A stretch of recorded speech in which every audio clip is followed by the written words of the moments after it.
भारत एक देवभूमि है, अर्थात यहाँ पर दैवी शक्तियां वास करती हैं। जैसे सूरज, चंद्रमा, पवन, अग्नि और आकाश है, उसी प्रकार से भारत की ये भूमि है जो सबको केवल देना जानती है। सर्वे भवन्तु सुखिनः, वसुधैव कुटुम्बकम का भाव यहीं से उत्पन्न होता है। किंतु कुछ आसुरी शक्तियां 1500 साल पहले से भारत में आकर के पहले मुस्लिम्स आए, फिर मुगल आए, फिर अंग्रेज आए। इन्होंने यहाँ की स्वर्ग लोक को तहस नहस कर दिया, स्वर्ग भूमि को, देवभूमि को तहस नहस कर दिया। जब भारत 1947 में आजाद होता है तो कांग्रेस की गवर्नमेंट आती है। जितने तमाम लोग पहले पीड़ित थे, इन लोगों ने ऐसे संविधान में बदलाव किए, ऐसी नीतियां बनाई जहां पर राज सत्ता का सुख कभी भी जाने न पाए। इसी में तमाम तरह से भ्रष्टाचार की जगह भी निकलती रही है। कल हमने समाचार पत्रों में, टीवी में देखा कि अल्फला यूनिवर्सिटी में विगत 10 सालों के अंदर 415 करोड़ रुपए आया है। ये एक ट्रस्ट है, अर्थात इसको कोई इनकम टैक्स देने की जरूरत नहीं है।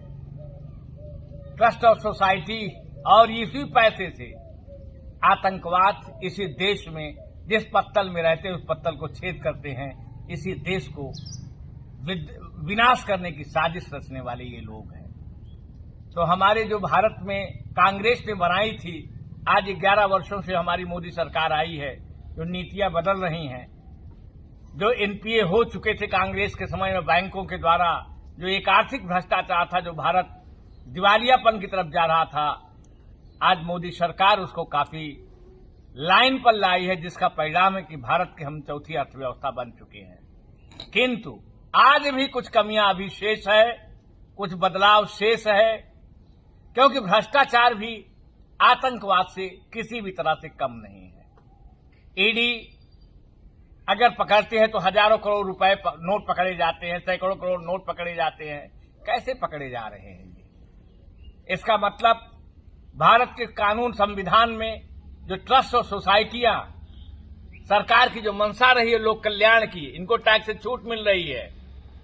केजरीवाल कंपनियां बना करके नंबर 2 का नंबर 1 करते थे। कांग्रेस ने तो ट्रस्ट के माध्यम से ही हजारों करोड़ का गबन किया है। आज अल्फला यूनिवर्सिटी अकेले नहीं है, जितने भी भारत में ट्रस्ट और सोसाइटी है, सरकार को चाहिए कि इनकी प्रॉपर मॉनिटरिंग करें, इनकी जांचें करें कि ये ट्रस्ट और सोसाइटी के द्वारा जनता का शोषण करते हैं पूरी तरह से।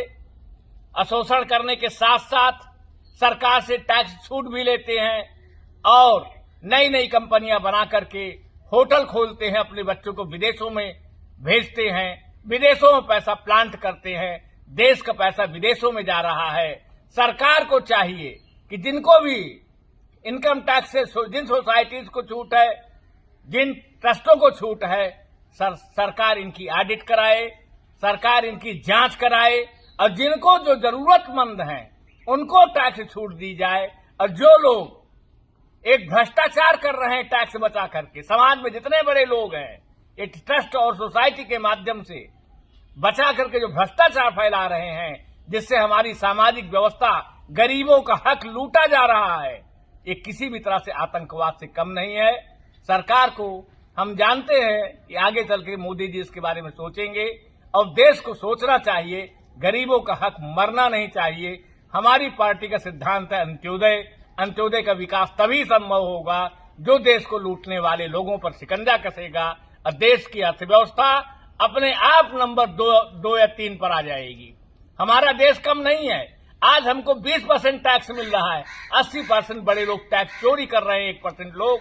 अगर इन पर लगाम लगाई जाए, जो हमारे संवैधानिक लूपहोल्स हैं, तो देश को दूसरी और पहली अर्थव्यवस्था से बचाया नहीं जा सकता था। देश प्रथम अर्थव्यवस्था बनेगा और विश्व गुरु बनेगा। ये टैक्स चोरों को, एक के बाद भ्रष्टाचार फैलाने को, इसी आड़ में इनको रोकने की जरूरत है, कानून बनाने की जरूरत है, इनको रेगुलेट करने की जरूरत है। जय हिंद, जय भारत, जय प्रयागराज।